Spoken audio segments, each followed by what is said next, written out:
Հունիսի 2-ին ներքին գործերի նախարար Արփինե Սարգսյանն ընդունել է Հայաստանում Եվրոպական միության պատվիրակության ղեկավար, արտակարգ եւ լիազոր դեսպան Վասիլիս Մարագոսին։ Նախարար Սարգսյանը ողջունել է դեսպան Մարագոսին, ընդգծելով երկկողմ սերտ եւ արդյունավետ համագործակցությունը, ինչը շարունակաբար ընդլայնվում է տարբեր ոլորտներում։ Դեսպան Մարագոսը շնորհակալություն է հայտնել ջերմընդունելության համար, վերահաստատելով Եվրոպական միության աջակցությունը բարեփոխումներին։ Հանդիպման ընթացքում քննարկվել են ԵՄ վիզաների ազատականացման գործընթացի շրջանակում իրականացվող աշխատանքները, ներառյալ օրենսդրական բարեփոխումների եւ բիոմետրիկ անձնագրերի ներդրման ընթացքը։ Քննարկվել են նաեւ նախարար Սարգսյանի առաջիկա այցը Բրյուսել եւ այն օրակարգային հարցերը, որոնք նախատեսվում է քննարկել այցի ընթացքում։ Կողմերն անդրադարձել են նաեւ ոստիկանության եւ փրկարարծառայության ոլորտներում համագործակցության ընթացիկ ծրագրերին ու ԵՄ նոր աջակցության տրամադրմանը։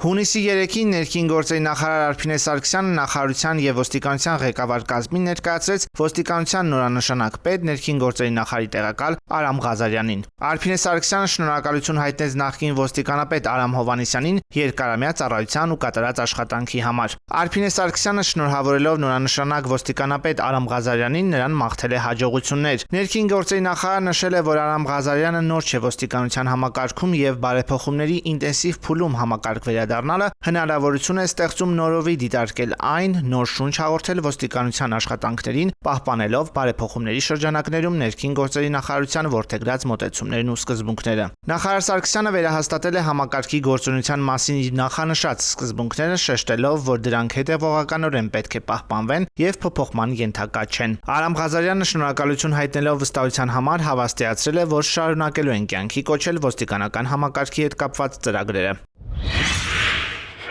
Քրեական ոստիկանության Գեղարքունիքի մարզային վարչությունում ստացվել էր թմրամիջոցի իրացման վերաբերյալ տեղեկություն, որն իրացվեց հունիսի 3-ին։ Առավոտյան ժամը 9-ին մոտ նախ ձերբակալվեց մարզում գործող հոգեբուժական մի հաստատության սանիտար 64-ամյա տղամարդը։ Նրա խուզարկությամբ հայտնաբերվեց փայլատի տեղի 3 փաթեթ, որոնցից 2-ը լցված էր դեղնականաչավուն, իսկ մեկը բյուրեղանման զանգվածով։ Ըստ տղամարդու դեղնականաչավուն զանգվածով 2 փաթեթում մարիխուանա է, որն ինքն է պատրաստել անձնական օգտագործման համար։ Քրեական ոստիկանների տեղեկություններով թմրամիջոցի նմանվող բյուրեղանման զանգվածով 3-րդ փաթեթը նրան տվել էր Սևան քաղաքի բնակիչ 56-ամյա տղամարդը, եւ սանիտարն այն պետք է փոխանցեր բուժառուներից մեկին։ Իրավապահները ձերբակալել են նաեւ 56-ամյա տղամարդուն եւ բուժառուին։ Նախաքննությամբ հանգամանքները պարզվում են։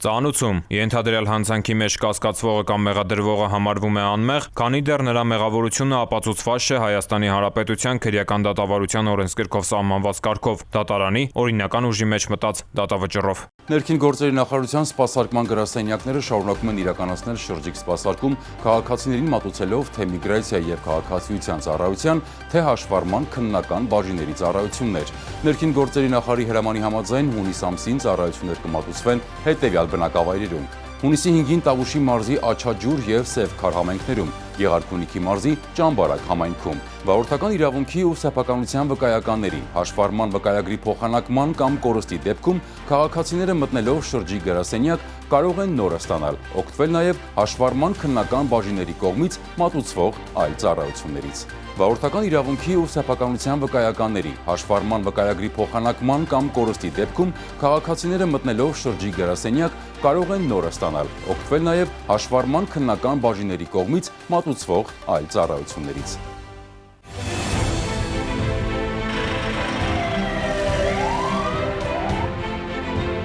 Վարորդները պարտավոր են կապույտ գույնի առկայծող փարոսիկ եւ ձայնային արձանշան միացրած շտապօգնության մեքենաների մոտենալու դեպքում զիջել ճանապարհը նրանց անխոճոդոտ անցումն ապահովելու նպատակով։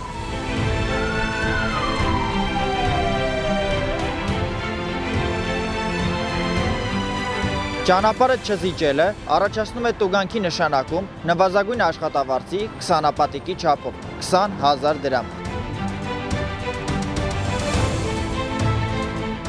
Իսկ զիջելու ընթացքում որևէ իրավախախտում կատարելը այլ հնարավորության բացակայության պայմաններում վարչական պատասխանատվություն չի նախատեսում։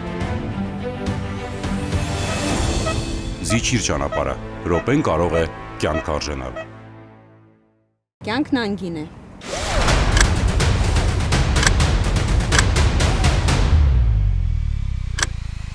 Ամրագոտին կյանքերը փրկում։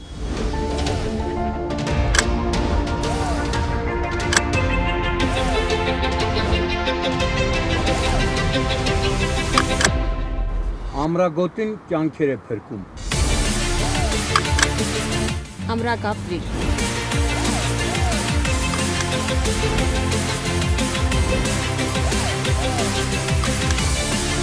Ամրագոտին կյանք է փրկում։ Ամրագոտին կյանք է փրկում։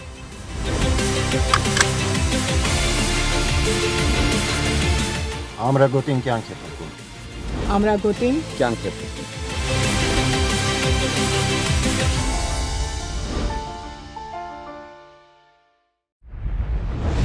Կառավարությունն իրազեկում է։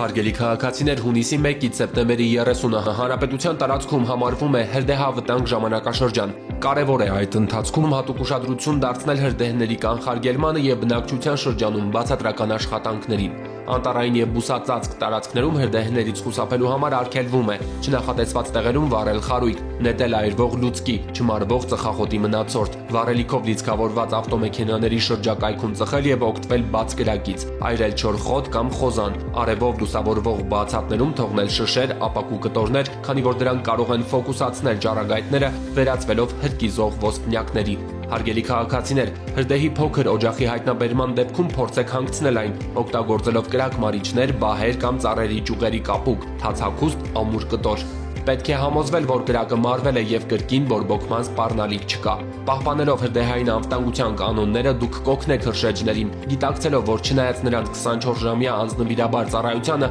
անտառն ամբողջությամբ եւ մշտապես ուշադրության կենտրոնում պահելն անհնար է։ Որպես հիշեցում, վարչական իրավախախտումների մասին Հայաստանի Հանրապետության օրենսգիրքը սահմանում է հրկիզման կամ կրակի հետ անփույթ վարվելու հետևանքով անտառներում ծառերը, թփերը, մշակաբույսերը ոչնչացնելը կամ վնասելն առաջացնում է նվազագույն աշխատավարձի մինչև 150 նապատիկի չափով տուգանք։ Խոզանները, բուսական մնացորդները ու չորացած բուսականությամբ տարածքները, արոտավայրերի ու խոթարքների բուսականությունը, գյուղատնտեսական, անտառամերձ, անտառային եւ բնության հատուկ պահպանվող տարածքների հողերում այրելը սահմանված նվազագույն աշխատավարձի 50 նապատիկի 300 պատիկի չափով։ Հարգելի քաղաքացիներ, եթե նկատում եք հրդեհ, ապա զանգահարեք 911 հեռախոսահամարին։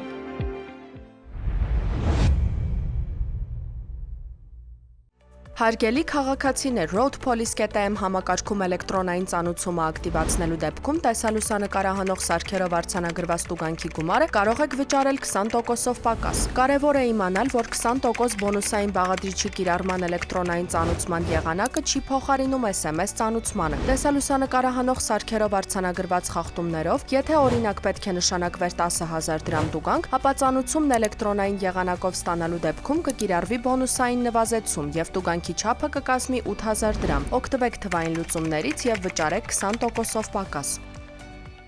Հարգելի քաղաքացիներ, բջջային էլեկտրոնային ստորագրությունը կարող եք ակտիվացնել էլեկտրոնային կրիչ ունեցող եւ առանց կրիչի նույնականացման քարտերով։ Ձեր նույնականացման քարտի PIN եւ PUK կոդերը եզակի են եւ կորցնելու դեպքում վերականգնել հնարավոր չէ։ Սակայն եթե կորցրել եք դրանք, քարտը վերաթողարկելու կարիք չկա։ Նույնականացման քարտով կարող եք մոտենալ բջջային օպերատորի գրասենյակ եւ հեշտությամբ ակտիվացնել էլեկտրոնային ստորագրությունը։